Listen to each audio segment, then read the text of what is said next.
Ladies and gentlemen, welcome to the podcast known as Qualified Immunity. We're two people with years of experience with inside our legal system, attempt to explain it, why it's unjustified, and also how to fix it. My name is Greg Engel. I was in law enforcement for almost a decade. I have multiple certifications, including hostage negotiation, special weapons and tactics, and advanced special weapons and tactics. My co-host, his name is Lucas Cohen. He's a third-year law student from a very prestigious university, and in the next 12 months will be one of the most hated members of society. Right next to me now is a used car salesman. He will be a lawyer. Lucas, introduce yourself to the people. No joke about assistant district attorney. Yeah. I guess we still have a lot of recording time. Oh, we still have right on an hour. I will get there eventually. Hi, everyone. Tonight, or today, or whenever you listen to this, because we're recording this at night, we are going to take on one of the most sensitive topics in history. And then we're going to take on another sensitive topic just because I can. I like sensitive topics. We're going to start with the drug war. And we're going to end with the meaning of the American experiment. I may have changed my mind. I don't think I like sensitive topics. We're going to start with the drug war. And we're going to end with the meaning of the American experiment. Because the meaning of the American experiment directly correlates to the drug war. Like it or not, love it or hate it, it does. The drug war is entirely contradictory to the meaning of the American experiment. You cannot validate the drug war and at the same time believe in the American experiment. Okay. You can't. Okay. You absolutely cannot. It's impossible to do. Yeah. Because I've had this debate in my head for years, and I went through it today over and over and over and over and over. You cannot have validity in both. Because they're diametrically opposed to each other. Because they're diametrically opposed to each other. The drug war literally created the biggest prison culture in America. Well, it's inherently anti-freedom. I mean, the whole point is to deprive people of what they want to do. And we talk about this a lot.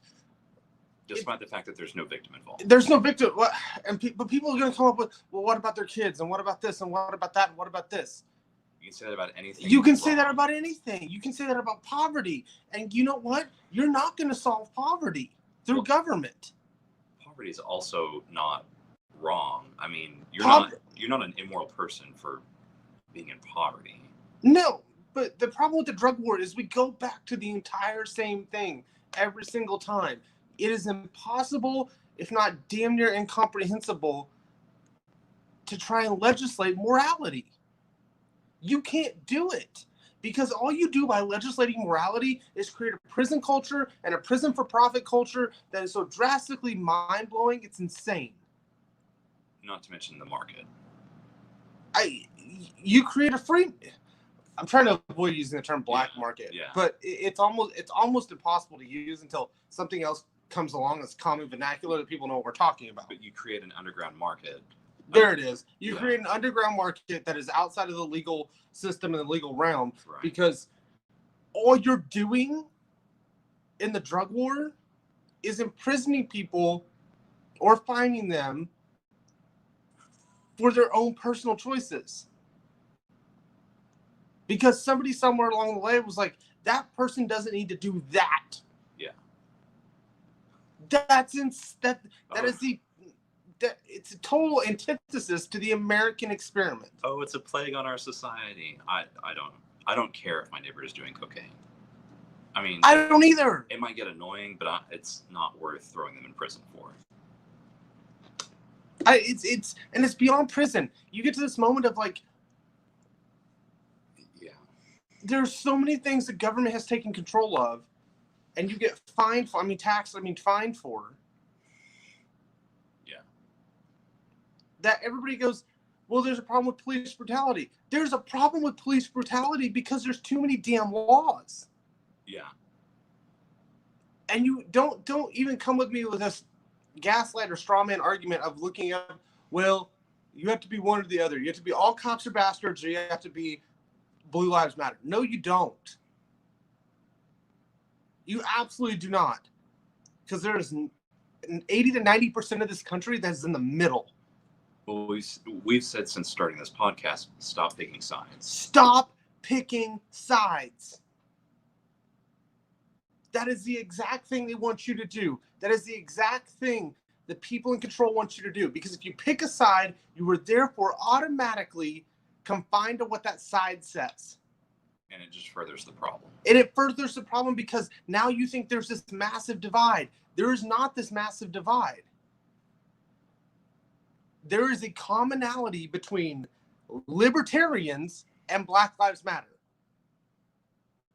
There is more commonality between the two than there is not. And I said this to you right after George Floyd, like right after I went to my first protest, where you gave me this look like, you did what? The people on the streets of these protests are libertarians. They just don't know it yet. Yeah. They want to look up and they want to go, well, why is this a crime? And why is that a crime? Well, it shouldn't be. Well, they just at heart share the same goals as libertarians. They want fewer laws controlling their people. Libertarians say all people. Black Lives Matter say black people. It's the same thing. But you get down this diatribe though of libertarian does not mean the Libertarian Party. No. And that's an argument I've had with a lot of people because sometimes the Libertarian Party is not libertarian. The Libertarian Party is fucking nuts. The same way you and I know the Republican Party is not always... The Republican Party is just...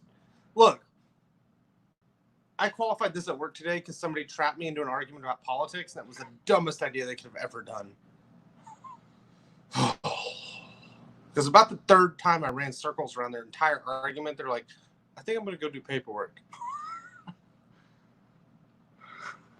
Republicans are the same thing as Democrats. One will let you keep your guns. The other wants to let you keep your weed. That's it. Tell me a difference besides that. Well, and they both want to keep abortion around. Yeah, but that goes back to, you and I talked about this. I don't know if we did it on camera or on record. I don't think we did. I think we did it after. But that goes back to, I am not pro-life and I'm not pro-choice. Okay. I wholeheartedly believe, personally, that life begins at conception. Personally. Okay. That being said, I would be a hypocrite if I sat here right here and now and said, do not legislate morality and try and outlaw abortion. Because in the current legal system, define the elements of the crime. Well, a lot of people that are now pushing to outlaw abortion are saying just classify it as murder. But that's totally reckless. That's reckless at the very basic premise of that argument is 100% reckless. That is the most unintellectual thought I've ever had when it came to a political discussion. Well, it's murder. What does first degree homicide take? Intent. Yeah. Well, if you close all the abortion clinics down, just hear me out on this. I'm not saying I condone it. But if you close all the abortion clinics down, prove intent then. They're looking at it as like, well, the intent is they walked into Planned Parenthood to get the abortion. Okay. Remove that. Are you going to prove intent with a wire, with a coat hanger in somebody's closet? How are you proving intent? I mean, I'm not sure I'm following the intent argument because if you classify it as first degree homicide. Yeah. There has to be intent. I understand what you're saying. I'm not sure I agree with that argument because, I mean, you can show intent by what they're doing with the coat hanger. Like, why else would you do that with a coat hanger? But you got to have a witness to that. Well, then you're not arguing intent. You're arguing whether or not the facts actually happened. Yeah. Which is not intent. This draws a fine line between a homemade abortion and a miscarriage. Not if you force the miscarriage. Like if you. But that's what I mean. Then you have to prove that. Well, you're not arguing intent. Then you're arguing but facts. Did she slip in the shower on purpose? Okay, you could argue intent on that, but with a coat hanger. Did the adult pleasure toy go to? You see what I'm saying? Okay. I could make that I'm not saying it's a moral argument, but I could make the defense argument to that a mile long. Well, the other thing is juries are going to decide that, or should be deciding that. But we already said it. They're not. On that, I think they will. Because 80 to 90% of people you put in the box are going to break, even if they're not guilty. What do you mean break? To confess to something they didn't do. Yeah. You're talking about if law enforcement showed up and said, well, we believe, run down this rabbit hole. If you look down and you're like, abortion's illegal. If you intentionally kill your child before it sees the light of day, it's illegal. It's classified as first-degree homicide.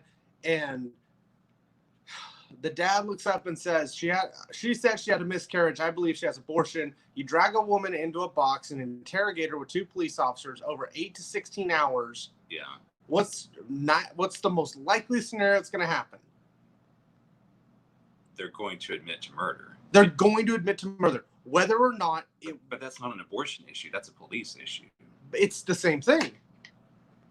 Because the problem with our current system is not necessarily the police. Based on that argument, you could say that murder should be legal. Do you think murder should be legal? No, I don't. Okay. But I think the threshold to prove murder is way higher than if you made it the threshold to prove. Well, the argument is to make them the same thing. I know, and I don't think that threshold's ever gonna. It's easy to prove homicide. Okay, let me rephrase that. It's not easy. Right. It's a whole lot simpler. Okay. Because we're talking about the legal system, not the real world. And it's a sad thing that I have to define that. Because we're talking about the legal system. What do you have to prove in the legal system? There's a body that has proven upon its own self, for the most part, I mean, unless you start talking like infant death. Right. That is proven for the most part, it is sustainable. A fetus hasn't proven that yet. See what I mean? Well, see, now you're getting into very complicated abortion arguments that do not apply to murder. I know. They don't apply to abortion if it's actually abortion. If that makes sense. It makes sense to me, but you and I both know lawyers. You and I both know cops. True. But the argument that I've heard, and I'm not necessarily saying this is how this goes, I'm just making the argument for it. The way this argument goes, the way it's been presented to me is abortion is murder. Like, just classified as murder. There's no trimester issue. There's no sustainability issue. I think there is. I'm not sure. You're going to have to explain that to me. There is a sustainability issue because it is not. You would have to bring a medical doctor or medical professional in on every single.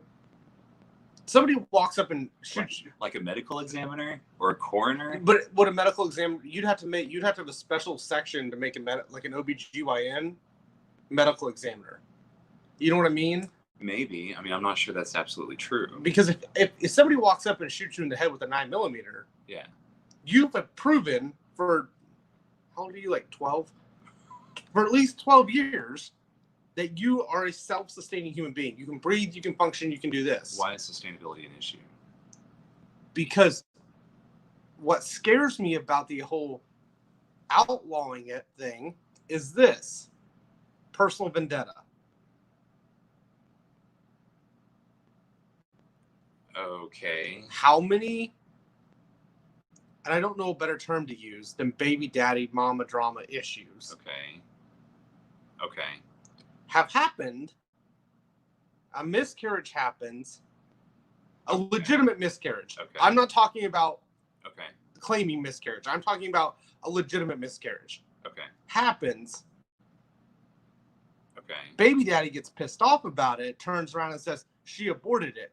You box her in an interrogation room.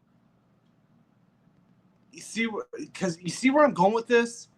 Yeah, but I mean, I've seen that happen with other cases that weren't. I mean, obviously, I haven't seen it happen with abortion, but I've seen it happen with shaken baby cases. That's exactly what I'm cases. talking about. Okay. Because you get to that moment of time of now you're classifying what could be an accident or could be unviability Okay. as homicide, and you put people into it. We go back to the original thing. I don't disagree that conception will be, or life begins at conception. Okay. I don't think it is a viable legal strategy to equate it to murder because there's too many other factors involved. Like, you would have to make it so black and white of they wire coat hanger vacuum back alley abortion clinic something. Like, you would have to make it so clear that at that point there's a 2% reason to pass the law. Okay. You would have to make it so evidently clear that a miscarriage could not be construed as abortion. Because at that point, I still say you're legalizing morality. Because the morality of somebody to accuse it is no different than the drug law. Baggies and scales. We're so far off topic. It all relates to each other, though. That's the difference. It all relates to each other. The problem we've run into is over the last 45 to 50 years, we have legislated morality to the point of a police state.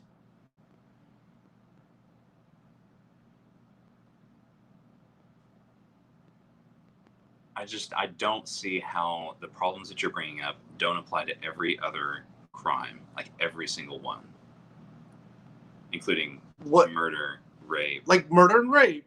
Rape is a great example, actually. Rape is impossible. It's hard to prove. But people still go to prison. I think it's damn near impossible. I think so too. I've worked on cases where guys slept with their girlfriend and were accused of rape. Because we've got all these qualifiers in there. That's why I don't want my tax dollars wasted on something that ends up needing so many qualifiers to fucking exist. You see where I'm going? So are you saying rape shouldn't be a crime? No, I'm not saying that. I'm saying, like, rape should wholeheartedly be a crime, but how many times does it get convicted?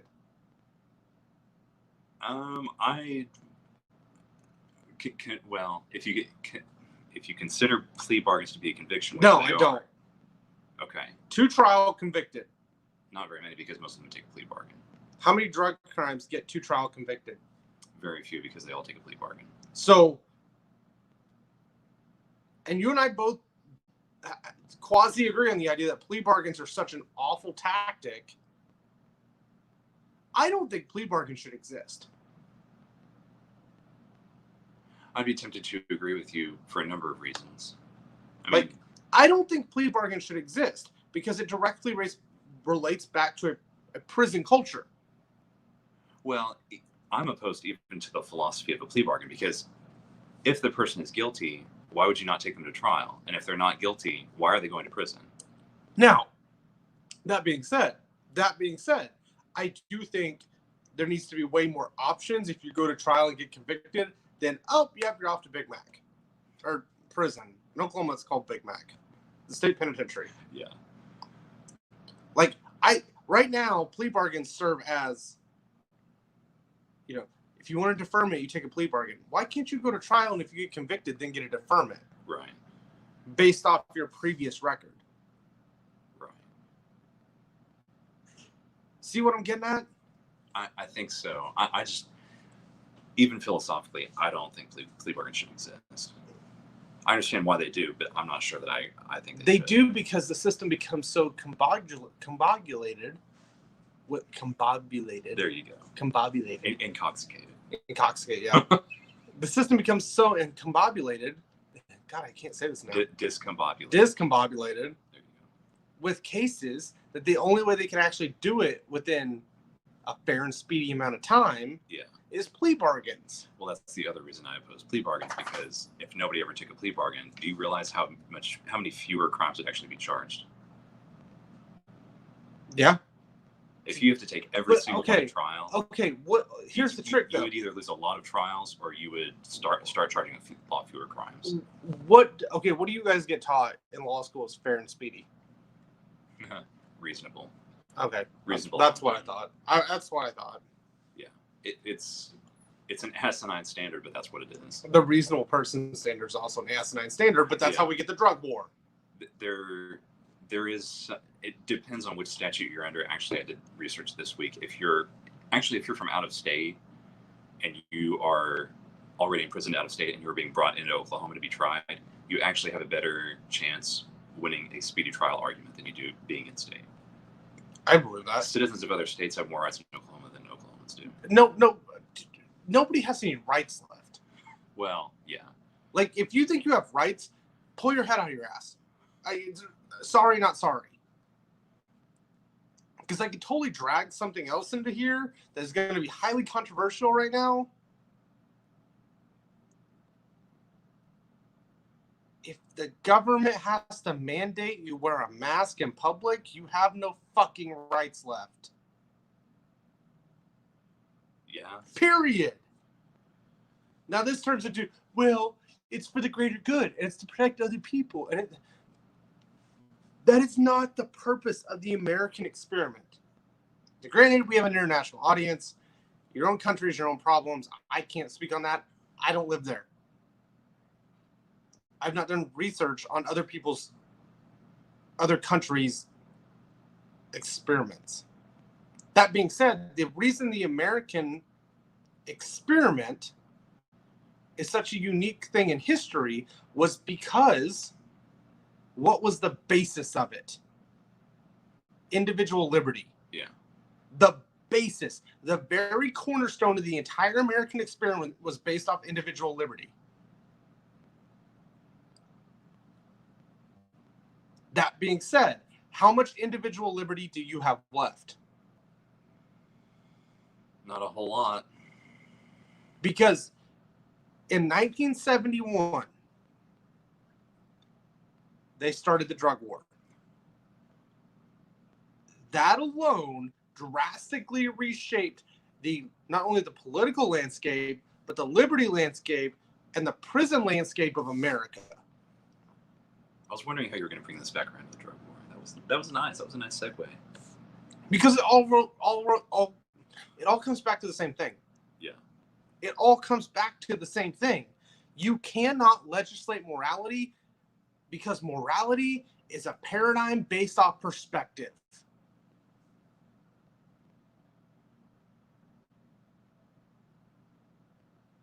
Period. It is.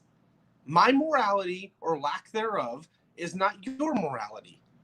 You can argue that morality is based entirely on society. Which I would take it farther than that, because that's just looking at the macro. Okay. Look at the micro. Okay. Find somebody you 100% agree with on just morality. I can tell you that's not going to happen. It's not going to happen, because morality is an entire paradigm that is based on your perspective and your experiences in life. Your upbringing, your tragedies, your heartbreak, your glorious moments, your happiness, that your morality is entirely based off your perspective. You and I both grew up in religious households. Yes, and I was actually going to ask a question, but I think it fits really well into the religious segment that we're going to do later. Drop a nugget here, and I won't go too far into it. Basically, what you're saying is every individual has their own morality. Do you disagree with that? I think I would. I mean, it depends on what If you remove collectivism, every individual does. it depends on what you mean by morality. I mean, I think that's a big problem because we play word True. games. Yeah, and I was thinking about that today. You know how hard it is to define morality? Well, Because if you want to define the drug war, I have heard morality defined as mores, the standards of society, which obviously are going to change over time and depending on where you are. and it's just like the reasonable person standard. I mean, we've had this Yeah. entire argument. We've had, I say argument, wasn't an argument, it's a discussion of going, so a lot of court cases come back to what is a reasonable person thing. It's known in law enforcement and legal world as the reasonable person standard. Right. What would a reasonable person do in this instant? Right. Which is why you have juries. Which Because is theoretically they're on average a a reasonable reasonable person. The problem was, I don't remember the exact date the reasonable person standard was declared by the Supreme Court, Oh, but it's been a minute. yeah.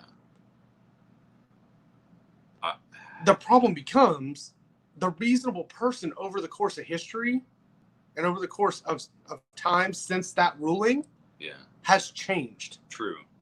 And that again. And a lot of legality, especially when it comes to police brutality and things like the drug war, revert back to the original reasonable person.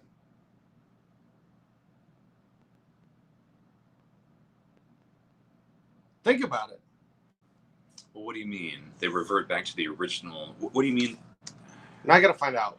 When you said it's changed since it was originally established, I was The thinking, actual reasonable person has changed.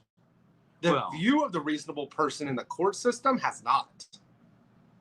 okay. Okay. I think I might agree with that statement. Because again, that comes back to juries. Juries are different now than they were 60 years ago. But what happens in 80% of cases?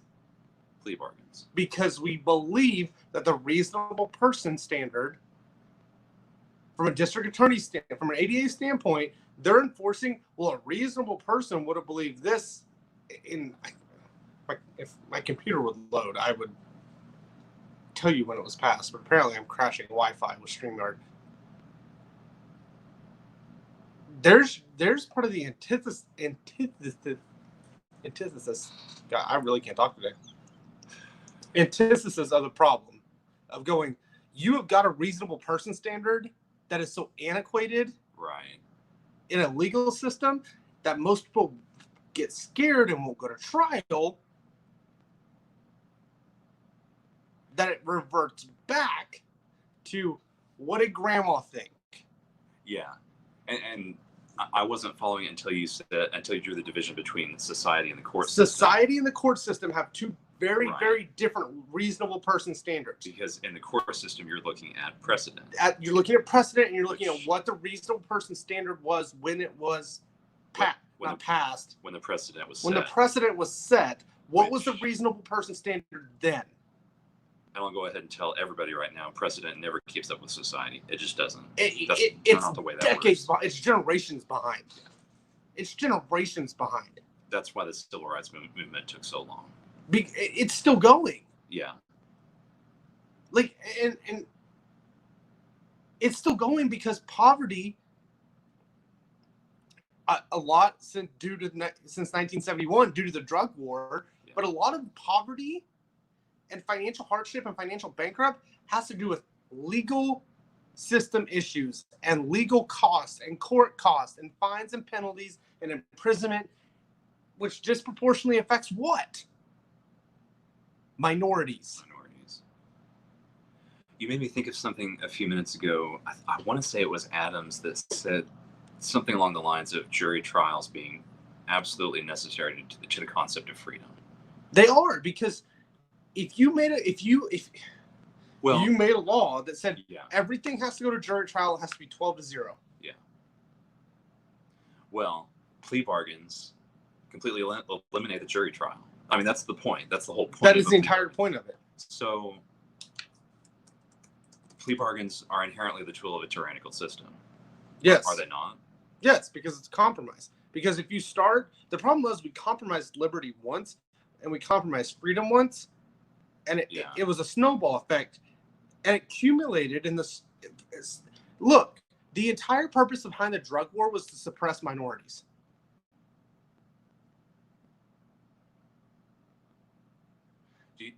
Do you think that was the purpose at the very inception? Yes. Okay. 1971. What was going on? Okay. Yeah. The entire reason behind the entire and there's a movie about this. This is not, some conspiracy tinfoil hat bullshit theory. The United States government fed crack cocaine into major metros. You talking about Barry Seal? Is that the guy that was running cocaine? Yeah. Yeah. Can't remember the name of the major motion picture. I Um, want to say it was called The American. American Made. Yeah, that's it. Yeah. This is an entire true story. Yeah. So the Civil Rights Act, or civil rights happen, which if you, there's a whole another diatribe on LBJ and why the Civil Rights Act happened. I knew LBJ was coming into this. It's because I can't stand the man. I can't either. Now, if one day I'll put my tinfoil hat on and tell you that what I believe is the connection between J. Edgar, LBJ, and JFK, but that's for another day. LBJ passed the Civil Rights Act out of complete political chess and nothing more. Yeah. That's it. Well, LBJ was a racist. LBJ was the most blatant racist who ever became president, unless Biden wins in November. Oh, yeah. Yeah. Yeah. I forget we live in 2020. The entire dumpster fire of a year where you have a blatant racist that doesn't know where he is running for president against a blatant sociopath that doesn't care. Hashtag Johto 2020. But realistically, one of those two people will be the most powerful man in the world. Realistically. Don't write her off yet. Come on. I mean, I live in the real world. As much as I'm going to walk in a ballot box and be like, yep, JoJo 2020. vote for JoJo. I'm just saying, it's totally... Your vote counts. It's totally unrealistic. She has to win 3 states. Yeah. That's it. That's it. That's it. And you will see the greatest constitutional crisis of your lifetime. You will absolutely see the greatest constitutional crisis of your lifetime. You're talking about electoral college? Yes. Yeah. Because then it goes to Congress. Who does Rand Paul vote for? I can tell you who. Well, yeah, I can tell you who Rand Paul is probably going to vote for. I think he votes for JoJo. I don't know. Him and Trump got pretty close. I'm just saying. I like to think that working with somebody is not the sign of a sellout. I mean, True. Otherwise you wouldn't work with me. True. Oh, okay. Okay. That's fair. The reasonable... I actually apparently got... Is it Cardozo or Learned Hand? Either one. The reasonable person standard? Yeah. No. Okay. Who is it? Do you know? Is it in there? Well, hold on. I got to know. You got to know? Vaughn versus Menlove. Year? 1837. Okay.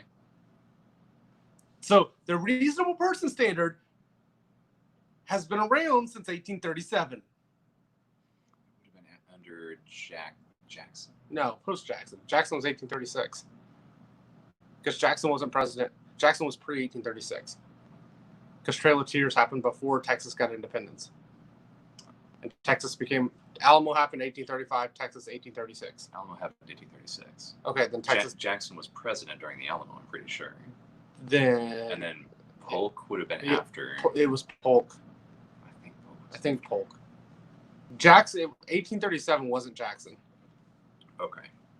Because Jackson was 1828 to 1836. Yes. That might be it. Jackson was 1828 to 1836. Okay, so 1837. Do you know who was Chief Justice? I'm just curious. That doesn't actually have any effect on anything. I know who I want to say I mean, was. not for everybody, but lawyers like to know that. It doesn't say it right out. I will do the research and figure out who it was, because I want to know who I want to say it was. Just because I know the Chief Justice that ran side by side with Jackson was John Jay. Yeah. I don't know. But I think John Jay was gone or dead by then. I think he was long gone by then. And see, I almost said Taney, but Taney wasn't there until the 1850s. Because Taney was the one that had direct influence over the Civil War. Yeah. There's a gap in American history that people don't ever study, which an actual war was fought in. That's 1836, 1837 until 1860. I mean, I study it just for Texan Revolution stuff. I find that fascinating. But because it goes back to the entire experiment of America got literally it was relived in Texas. It was relived in Texas. It was 100% relived in Texas 80 years or 60 years after. We are way off topic. We're not way off topic because it all good. You have to understand the history of it to understand why in 1971, when the drug war started, okay, you have to understand the backstory. Okay. Because if you do not understand the backstory, you're like, right, drugs are bad, okay? Well, we understand that. But explain to me why you have to fine or imprison people based off their moral threshold. Right. Like, I can say this. I'm adopted. However, I came from a meth head. I literally was probably conceived off of $20 in a rock. And not the natural kind. I supposedly she knows who my biological dad is, and supposedly she's told me, but does anybody actually really know? No. I mean, there's DNA tests now, but we're the person she claims I'm 1,000 miles away from. Right. Well, I have problems with DNA too, but it's just you get this moment of time of going, I am the exact product of a meth head who has spent more of her adult life behind bars to get out and go right back to it. So we're not rehabilitating people. Yeah. And if we're not rehabilitating people, then what is the point of incarcerating them? Money. Got to punish those evil people. Because at this point, you're legislating morality for the sake of payment. Yeah. And you cannot consciously do that and say you believe in the American experiment. It is totally opposite. 100% opposite. The American experiment was based on the fact of individual liberty as long as you did not harm another person. And I will say person very distinctly because a lot of people, it was person or property. No, it wasn't. Life, liberty, and the pursuit of happiness. Because they almost put property in there. Yeah. It was almost life, liberty, and property. It was life, liberty, and the pursuit of happiness. Therefore, you were entitled to live as free as you wanted if you did not harm life or liberty. Those were your rights. The pursuit of happiness could be debated until the end of time. Just like we can sit here and debate for 9.5 hours on what the definition of morality is. But the drug law and the drug war became a direct attack on minorities because they no longer had an option. Impoverished people are more likely to have substance abuse issues.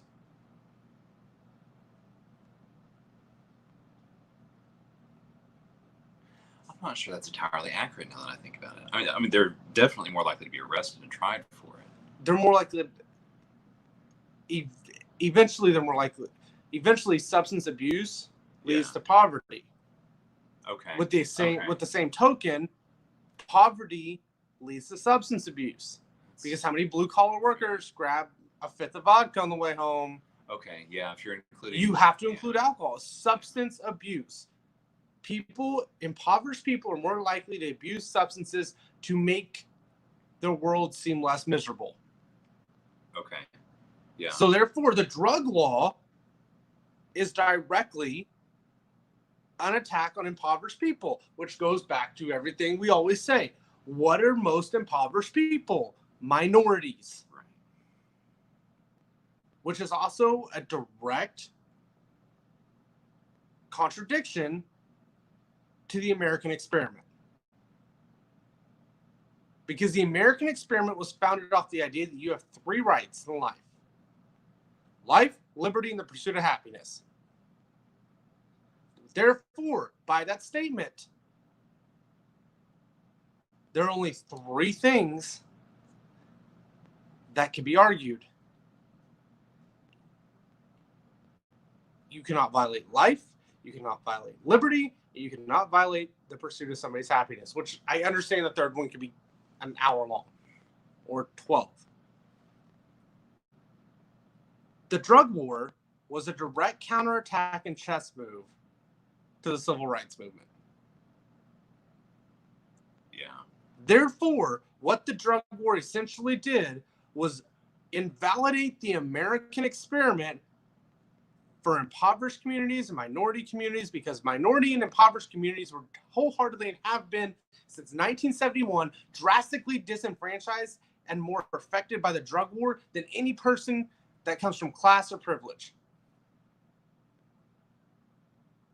And at what point do we look up and we're like, okay, this is stupid. We're doing it, but how do we get it to mainstream society? To be fair, I think some of society is realizing just that, because in our lifetime, we've seen what, as a kid, I never thought I would see. Marijuana be legalized? Legalization of marijuana. I agree to an extent. The problem was that was an easy one to take. It was, because that's a natural product. And I do believe it has medicinal properties. I would be tempted to agree with that. But marigolds are still illegal. Is it marigolds? Are still a felony in Oklahoma? Morning glories. Morning glories. That's it. You could make the argument. Actually, you could make a really good argument that other drugs also have medicinal properties. Cocaine was originally created as a medicinal issue. Well, I think MDMA was originally invented. MDMA and ecstasy was originally an antidepressant. What? Yeah, basically. That's the simplest way to put it. And I've heard the argument that, I don't know if it's Ritalin or Adderall, is just an amphetamine. Adderall is legitimately legal methamphetamine. Yeah. Legitimately, 100% legal methamphetamine. But meth is illegal. You can pop on a piss test for amphetamines off Adderall or Ritalin. Yeah. So do all drugs have medicinal properties? Is that something we're willing to say? That's what I'm willing to say, but you have to convince Karen to legalize coke. Sorry, the Karen part got me. You gotta convince Karen and Dylan, who spent 30 years of their mommy and daddy's wealth that they got to add on to, remaking an entire mansion in St. Louis, that walked outside with a Walther and a Colt AR-15 and didn't know what the fuck they were doing with them because scary protesters were outside their house. You have to convince those two dumb motherfuckers that coke should not be illegal. That maybe it doesn't actually hurt them. Oh, they probably have some in their basement. They're probably doing coke. They were probably high as shit when they walked outside. Say, that's probably why that incident even happened. Like, come on, honey, we gotta get a bump. Oh, the writers are here. Which one of you sold my kids a gram for $35? Exactly. Oh, man. Like, what fucking country do you live in where you're like, you can legitimately go to prison for so much shit? But God help you. If you have, and I'm not saying I agree with it. I'm not saying I want to go do it. I'm saying The entire basis of the American experiment was based off of life, liberty, and the pursuit of happiness. The drug war is the direct opposite of that. And you have so many fucking people out there like, Yeah. I do want to say, you touched on this just a few seconds ago. I want to say it was in 2012 during presidential debate. Ron Paul, because back in the days of Ron Paul, he actually made the argument: if we legalize crack tomorrow, who in this convention debate, whatever, is going to go try it? Is going to go out and say, "Oh, I can't wait to get some heroin or some cocaine." They're not. They're not going to do that. The people that are doing it are already going to be doing it, and they're going to be doing it then. It changes nothing. It changes nothing except the legal system. The only argument I've ever heard to that has any remote merit is kids don't try it because they're afraid of the law. I don't think I believe that. I think they try it because they want to be a rebel sometime. I think like I've been in the presence of a lot of drugs and never tried it as a kid. Like I've never smoked weed. I haven't either. I went to OU. You rolled your eyes. Well, now I'm curious. My high school was a different experience than yours. I mean, I've had roommates that smoked it just like all the time in college. Like, oh yeah, I've had roommates drop out of college because they were smoking so much weed. So oh yeah, it's not that I haven't been exposed to it, but oh yeah, my high school experience was way different than yours. Yeah, I went to like one of the largest 6A schools in the entire state. What was your graduating class?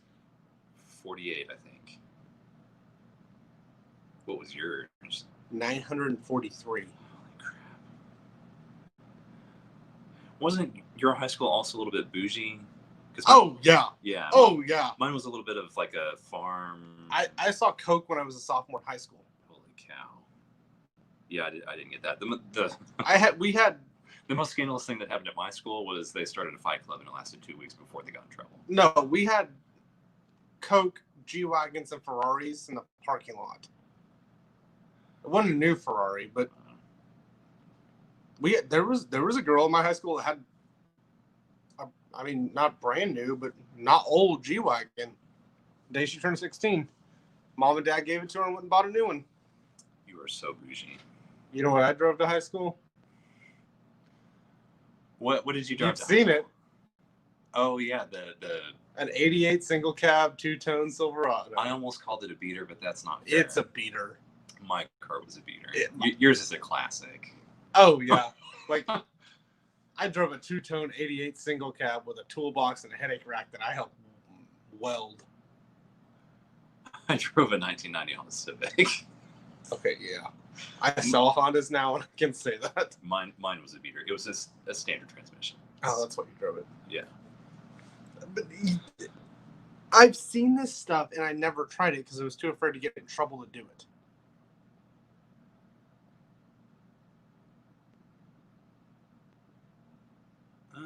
I don't know. Now that I think about it, we did have some kids in my high school that I think did some drugs. I mean, they had a reputation of being, I think Loratab was one thing that they were usually on. And they were just, they acted like idiots. I mean, I saw those guys and I was like, well, yeah, don't wanna do that. You're basically doing heroin. Yeah. I saw them at school just acting like a couple of dumbasses. Dumbasses. And I thought, well, yeah, it's zombie doing that. material. Yeah. But should it be illegal? No, I don't think it should be. Tell me the difference between heroin and heroin and oxy. Nothing. One's a pill, one's a needle. Yeah. You've gotten people in this country have gotten brainwashed that if a doctor says it, it's okay. If a doctor tells you to do something, it's fine. There is a long discussion that we can have about that. We're doing an episode next week on Big Pharma. I am so excited. Because I started digging on Big Pharma today at work. Can I bring one of my masks? Yes. Okay. I'll have to choose which one. Because I gotta wait till my mask gets here. I have ordered so many masks just as political statements. Oh, I'm so excited. I can't wear a mask that has the United States flag and the California flag on at work. So. Did they tell you not to do that? Yes, they said it was too political. Those commies. And I'm literally trying to wear a commie state flag. And the American flag. I'm the literally American trying to flag. wear a socialist and a communist state flag. True. Tell me I'm wrong. But if you explain that to them, they'll just be so upset that They're gonna get so. Huh? they're like, what are you talking about? We're a free market society. The drug war is inherently immoral. The drug war is inherently ridiculous. And actually, the more I think about it, we're going to do a part 2 in the drug war and how it directly. That's good because I don't think we even. It's impossible. Like, we could do this for 4 hours. I don't think we even put a scratch on this one.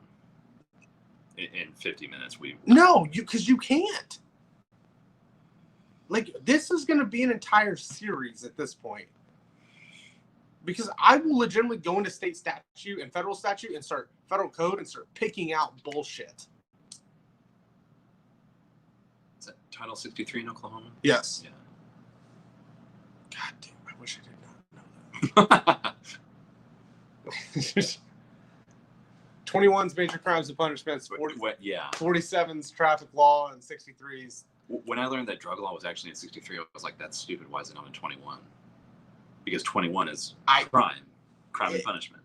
That's the title of 2021. 63 is like boating.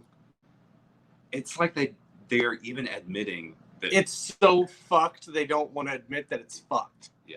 They are literally admitting drug law is not an actual crime, but we're still going to treat it like a crime. Yeah. Like, I'm one of those people, and this is an Oklahoma only statement. If it's a felony, it needs to be in Title 21. I have heard people make pretty good argument that we shouldn't have a felony misdemeanor system. I agree. I agree. I'm on the fence. I haven't made a decision yet. Because what are you inherently doing by making a felony misdemeanor system? You have to pick a side. Which that side is entirely based in our legal system off of precedent and legalizing morality, which is a paradigm that is based on individuals. Well, and you know as well as I do, a felony is a life sentence. Mm-hmm. I mean, it's not on paper. But it's not on paper. It is. You can't vote. It is. You can't have guns. You can't have guns. Sometimes you can't even exercise your political rights, which is. A lot of people think felons can't vote, which I'm not entirely sure if they can or not. I haven't looked up the law. If you're, I have, and it's. If you're a felon listening to this and you have served your time and you are no longer under sentence, go ahead and register to vote. Just be sure that you're honest on the application. Sure. It's like filing your taxes. You don't have Yeah. to file. You just can't lie on them. Yeah. Just be honest. But the tax form, or not the tax form. You almost set me off there. I said his trigger word. The voter registration form actually says, it says if you are serving a sentence, which if you're a felon who is not serving a sentence, theoretically. I know a felon that votes. Well, if he's not serving a sentence, it's probably legal too. This isn't legal advice because I haven't done the research. But go ahead and fill out the form. Just be honest. I agree. And if it gets denied, then how much worse off are you? Oh, by the way, I got told where I could go shove it by Montgomery County today. Oh, they answered you. In an email, yeah.